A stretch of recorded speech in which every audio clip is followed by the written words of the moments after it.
Your set point is your current rhythm with food, movement, sleep, and stress. It's the beliefs that you also hold on to about your weight, your cravings, or your body's ability to change. And your set point is your reality. It's how you see the world right now through this lens. I'm going to be sharing with you different concepts. I'm going to be walking you through how to reset your hormones. And what's going to happen is your mind is going to start to play tricks with you. It's going to start to bring up doubts. It's going to say things like, yeah, right, you've already tried that. Or come on, you know that's never going to work for you. Oh, you'll never be able to commit to that. Oh, well, it happened for that person, but it's not going to happen for you. And your mind is going to start to bring up all of these thoughts of doubt. Why? Because your set point, even though it may not be where you want to be right now, it's the only place that your body feels safe to be right now. Welcome back, friends. I'm your host, Shaban, and with each episode, I am honored to be your coaching guide in the journey to make peace with food, fall in love with fitness, and ultimately yourself. My intention in each episode is to help you release the old story of who you are and step into the one you're always meant to be. We'll challenge conventional diet and fitness culture and understand the importance of tuning out all the shoulds they tell us to do and tuning into our own inner wisdom instead. What you focus on, you create more of. Through these conversations, you'll shift your focus from what you're supposed to be doing to who you want to be, so that health and fitness and ease around food is not just what you do, but who you are. And if you find that this conversation resonates with you today, then I want to invite you to join our free Make Peace with Food Facebook community at myfoodfreedomlifestyle.com, where you can connect with me and my team directly and access all the free trainings and resources we have for you so you can regulate your nervous system and make peace with food. And then also remember to share this episode with someone who you think needs to hear this today. The links are in the show notes. All right, now let's get into it. I want you to think about where your set point is. Where is your set point? I want you to write this down. Where is your set point? And your set point is your current rhythm right now with food, movement, sleep, and stress. That's your set point. Okay? Your set point also decides your current weight. Okay? And you're going to learn, by the way, I'm going to say the word weight, but weight is not just the number on the scale. Weight is going to be your emotional weight. It is going to be the psychological weight. It's going to be the stress weight that you're holding on to right now. It is the overwhelm. All of these things that you're carrying right now in your life, that reflects on the scale. That determines your set point. And so when I use the word weight today, I want you to expand on that. And notice that the weight is not just what you physically are on the scale. Because very soon you're going to learn that your diet dictates your weight. And your diet is not just what you're consuming through your mouth. Your diet is everything else that you are consuming every single day from the moment you open your eyes to the moment you close your eyes at night. That is your diet. So it's your diet that dictates your weight, which means you could be eating all the right things. You could be running 20K a day, and yet there's no movement happening on the scale. There's no transformation happening in the body. You are not in tune with where you want to be because of the rest of your diet. Because the moment you wake up, you are triggered into fight or flight. You're triggered into protection mode.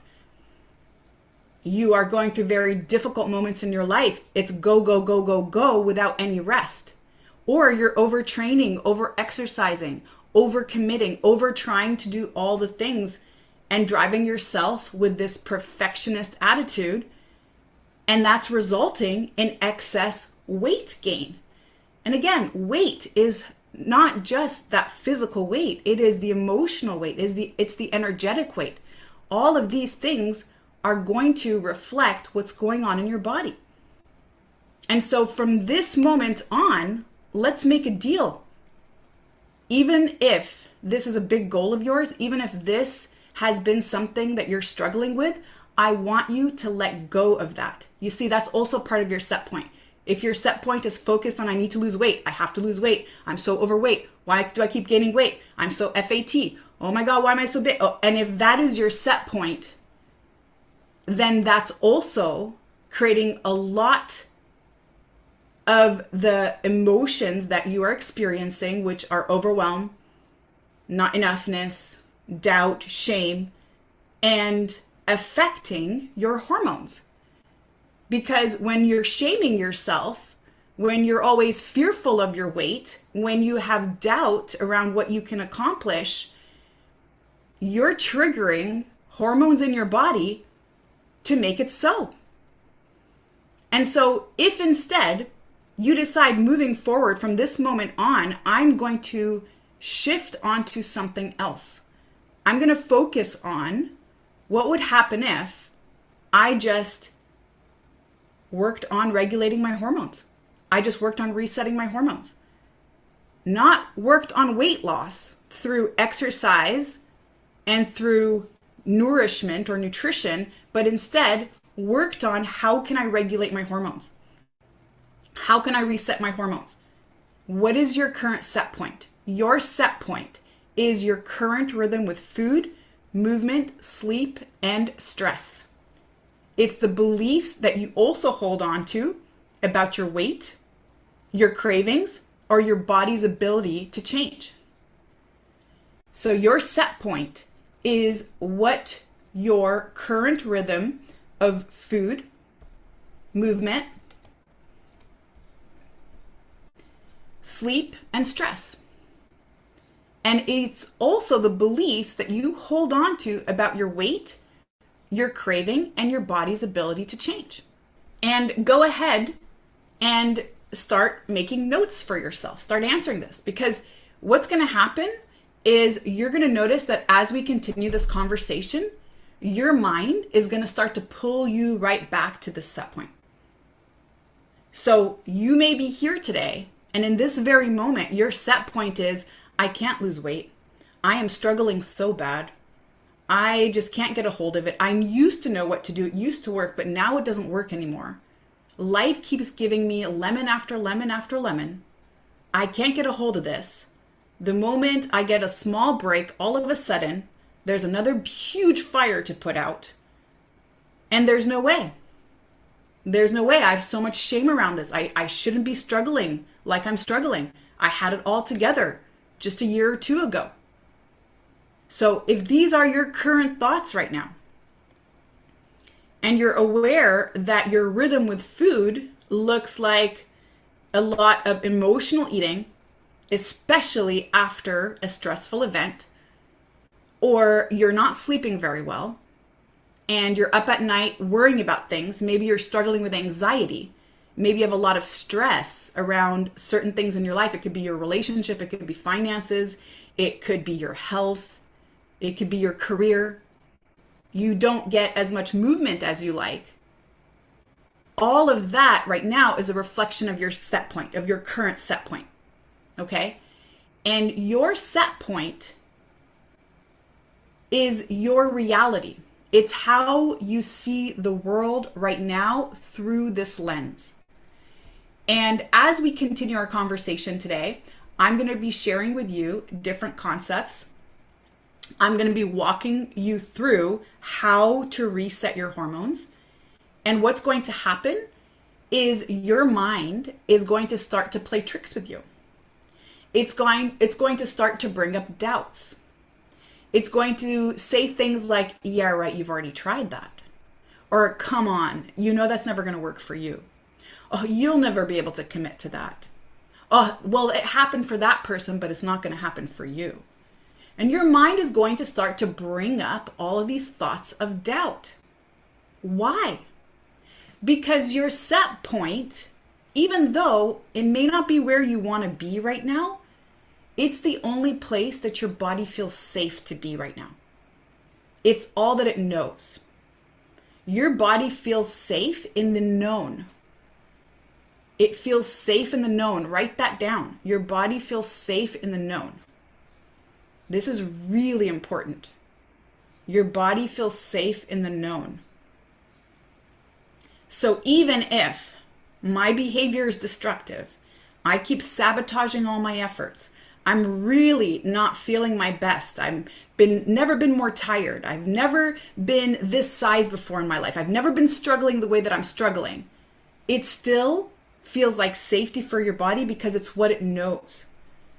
It knows the struggle. It's memorized it. It's memorized all the thoughts and emotions that come with it. The self-deprecating self-talk. The emotions of doubt, of uncertainty, of fear, of anxiety, of worry. It's memorized this. And this becomes the set point. And so anytime you try to move out of that, you move into the unknown, what happens is your mind will try to bring you right back because it's like, no, Cher, where are you going? I don't know what's out there. I don't know. What if it's worse than this? Well, what if I try and I fail? And what if it's like all the other times? Or what if I try and this doesn't work for me? Or what if I work with this person and it never happens for me? And your mind starts to play these tricks and gives you these worst case scenarios just to bring you right back to the set point. Because again, the unknown, what you don't know right now, is not safe. Your nervous system feels safe in the known, even if the known is not serving you. And that's why it's hard to get started. It's hard to make changes because we don't know what the promise is. And that's why sometimes we tend to overanalyze things. It's called analysis paralysis before we get started because we're just trying to stay safe. And so instead of demonizing our body for that, instead of being angry at ourselves for that, what I want you to do is thank your body and thank yourself for just trying to stay safe, for trying to protect you, because that's really what it's trying to do. Right now, if you're experiencing weight gain, your body's trying to protect you. If you are experiencing intense cravings, your body's trying to protect you. If suddenly this weight has creeped up out of nowhere, it's this mysterious thing, your body's trying to protect you from something. If you're snacking at night and you can't stop it, your body's trying to protect you. If you're mindlessly eating throughout the day, your body's trying to protect you. And that's why I call it protection mode. Instead of fight or flight, no, actually it's protection mode. Your body's trying to protect you. Sure, the side effect is more sugar cravings, if that's what you're experiencing, or more salty cravings, if that's what you're experiencing.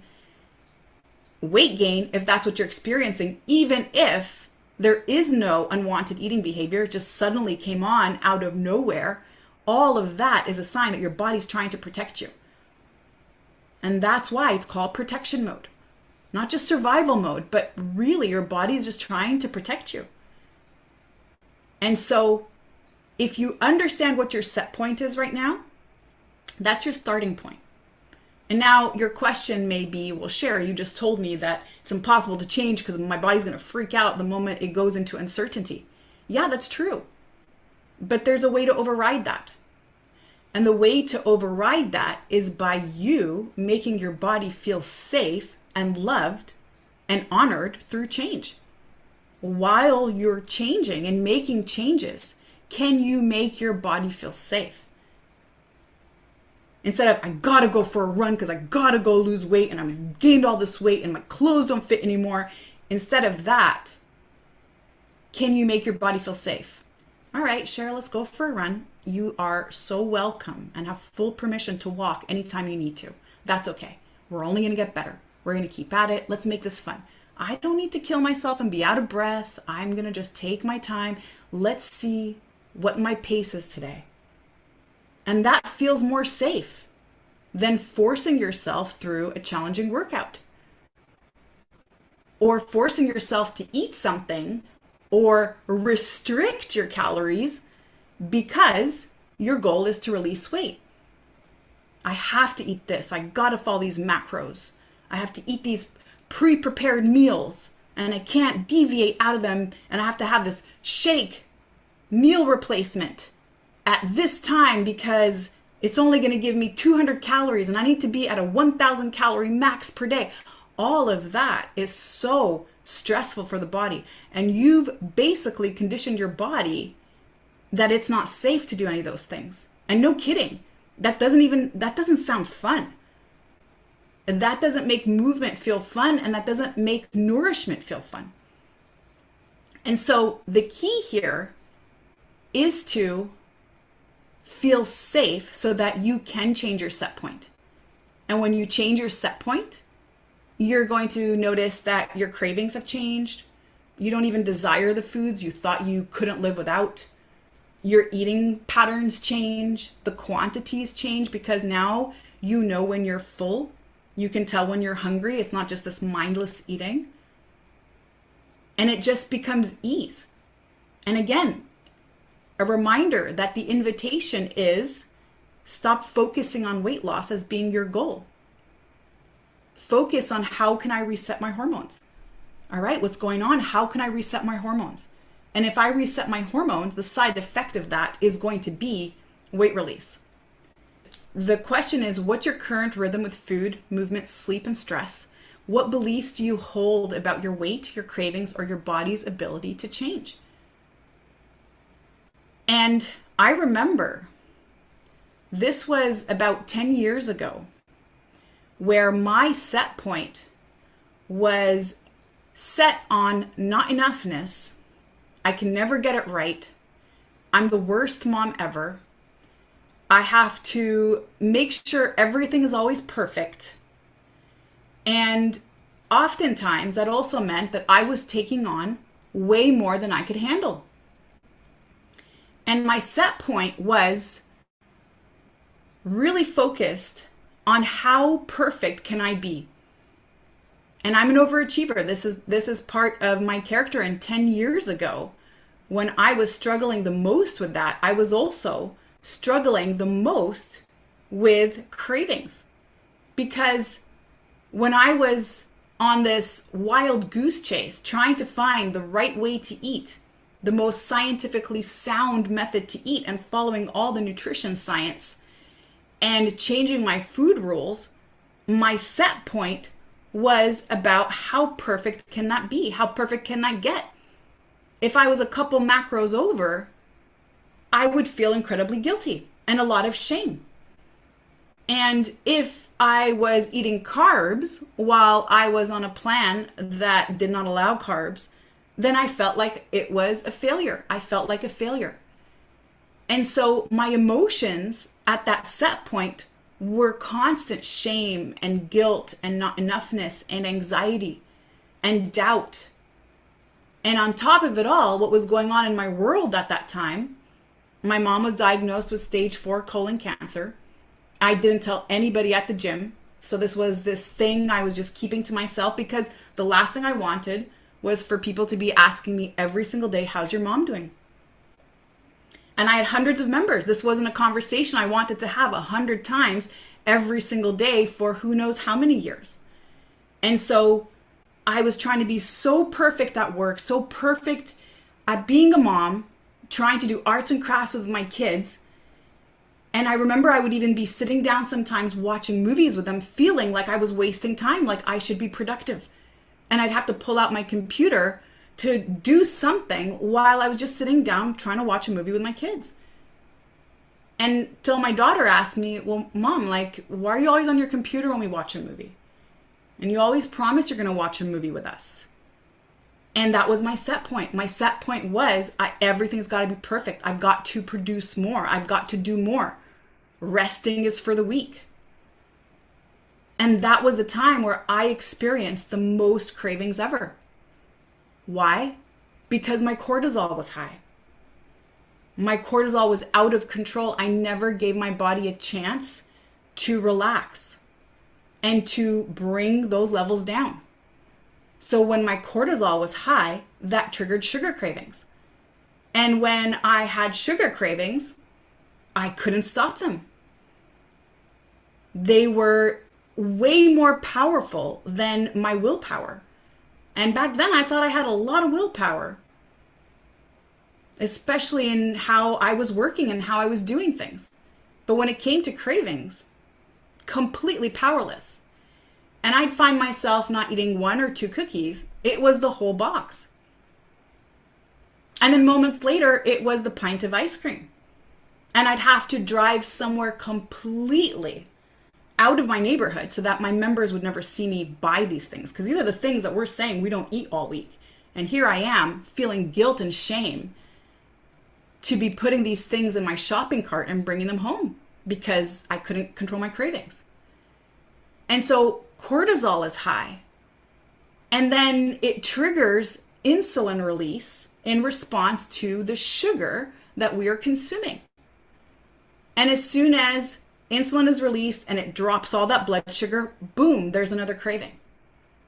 And now when I did this on repeat, because this wasn't just a day or two, this was like my world for like a couple of years.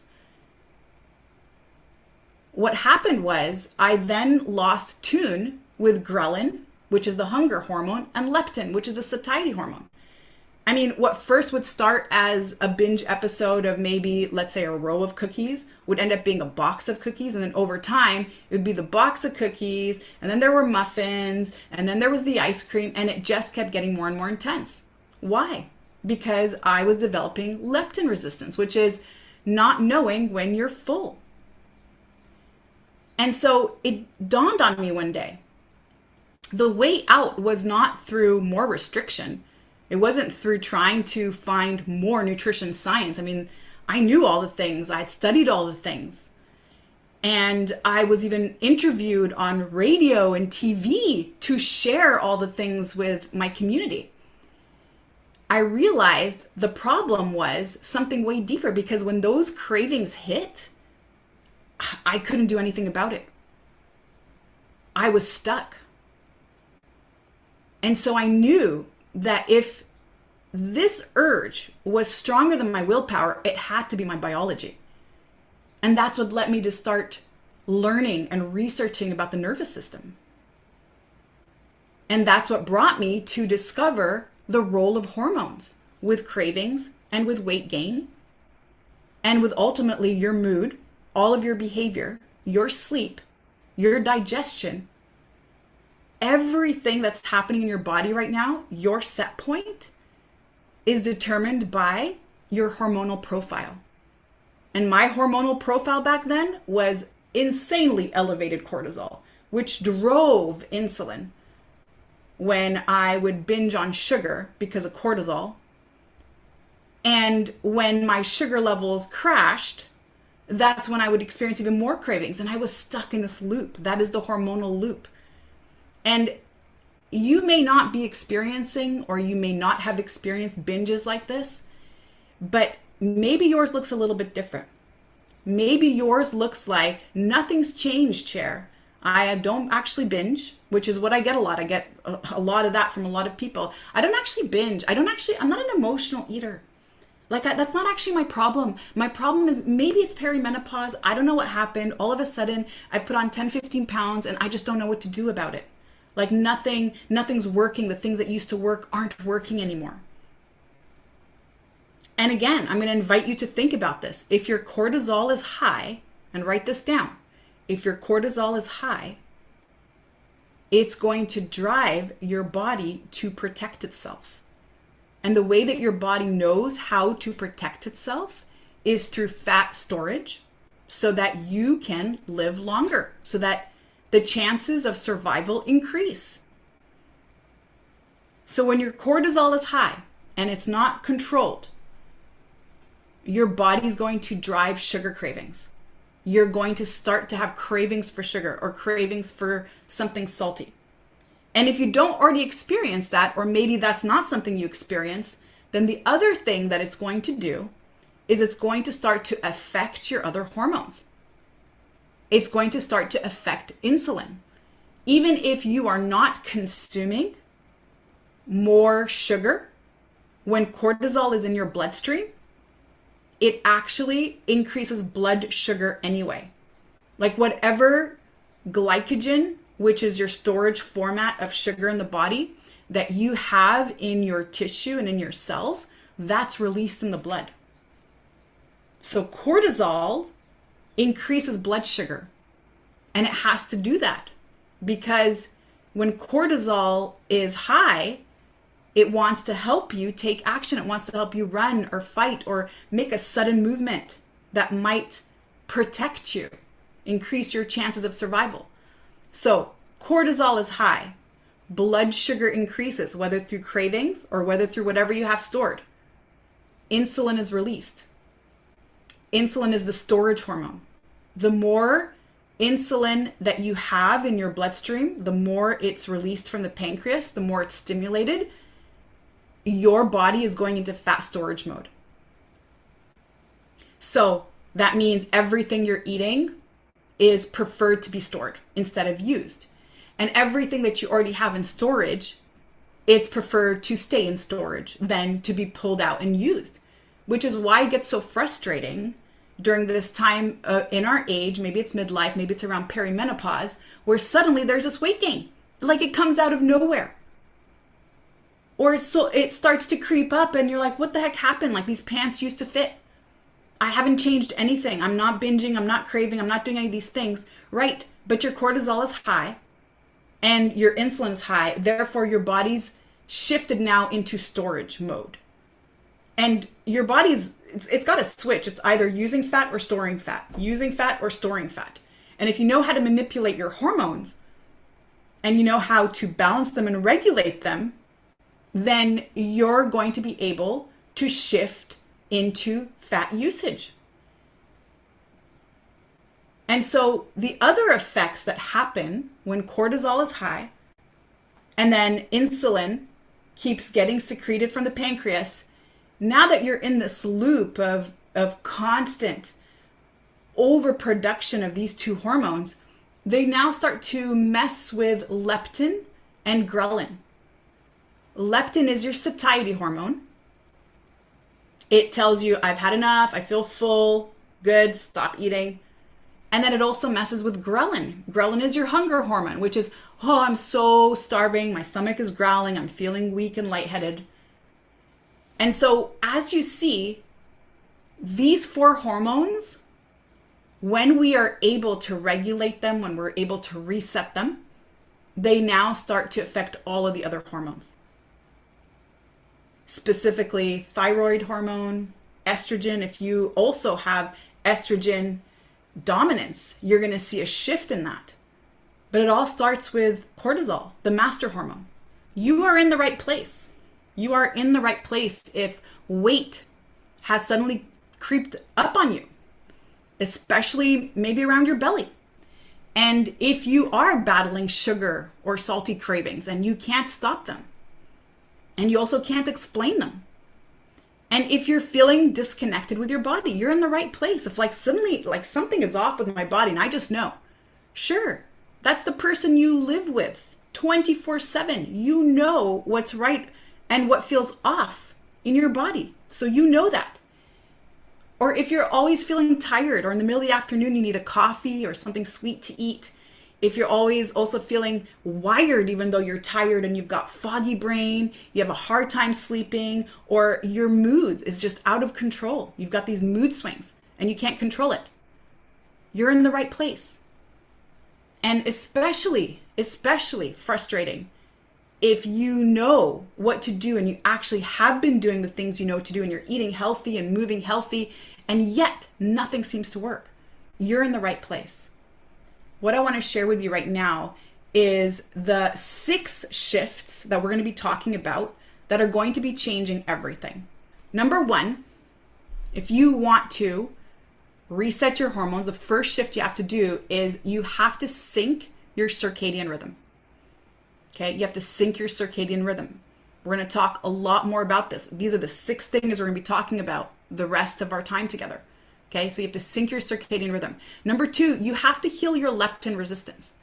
So remember in my story, it just kept getting more and more. And anyone who's experienced binges or emotional eating, you know that suddenly it's like you can handle more in one session.